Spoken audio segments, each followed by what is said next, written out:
হলে কিন্তু আপনাদের কোম্পানি খুব খারাপ অবস্থা আছে। আপনি হচ্ছেন কারা? আর নাহলে মানুষের সামাজিকভাবে আপনার প্রচুর করতে হবে। আপনার বাড়িতে আপনাকে অবস্থান করতে দেওয়া হবে না।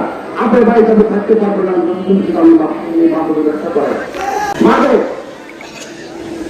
এত যে অবস্থা আছে আমাদের লক্ষ্মীপুরে এমন একটা বড় হারে, যদি এ মাদক আমরা দমন না করি তাহলে এই সমাজ থেকে আমাদের অনেক সহনশীলতা বাড়বে।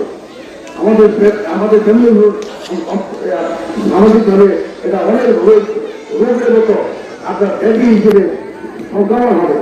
তাই এখন থেকে আমরা সবাই করতে হবে এই এক নম্বর বলে কোন মাদকের ব্যবস্থা করতে আমরা দিব না, এবং আমরা করতে দিব না।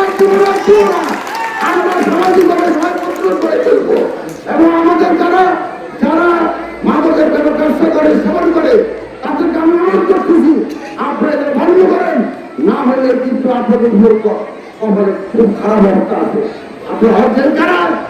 আর নাহলে মানুষের সামাজিকভাবে আপনার প্রচুর করতে হবে। আপনার বাড়িতে আপনাকে অবস্থান করতে দেওয়া হবে না।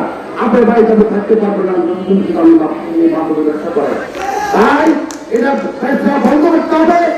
আপনার তার সমগ্রের কারণে খাওয়া বন্ধ করতে হবে, না হলে এই সমাজের সবাইকে নিয়ে আপনাদের কিন্তু প্রতিনিধিত্ব হয়ে চলবে ইনশাআল্লাহ। এই দেশে একটা অনেক কিশোর গ্যাং, এই লক্ষ্যগুলো অনেক কিশোর গ্যাং আছে, এটা বন্ধ করতে হবে সামাজিকভাবে। আমরা কিশোরের সেই বাবাকে বলবো, অনুরোধ করবো আপনার সন্তান কি বড় করে না, এটা আমার দেখার দায়িত্ব আছে। তাই অনুরোধ করবো এই যেন কিশোর গ্যাং যেন উৎপত্তি না হয়, কিশোরদের গণন গ্যাং জন্য আমরা সবাই সামাজিকভাবে প্রতিরোধ করে তুলতে ইনশাআল্লাহ। ঠিক আছে? ওই চাঁদাবাজ এই লক্ষ্যগুলো শহরে থাকবে না, ওরা এই এক নম্বর চাঁদাবাজ থাকবে না, কোন সন্ত্রাস থাকবে না, কোন রাজধানী থাকবে না। আমি সবাইকে বলছি এইভাবে যদি আমার পরে কোন নেতা গরিব থাকে তার বিরুদ্ধে কোনো অ্যাকশন নেওয়া হবে, তাকেও বাদ দেওয়া হবে না। যদি আমার দলে কোনো নেতা কর্মী কোনো মাধ্যমের সঙ্গে থাকে তাকেও বাদ দেওয়া হবে না, গ্রেপ্তার হবে।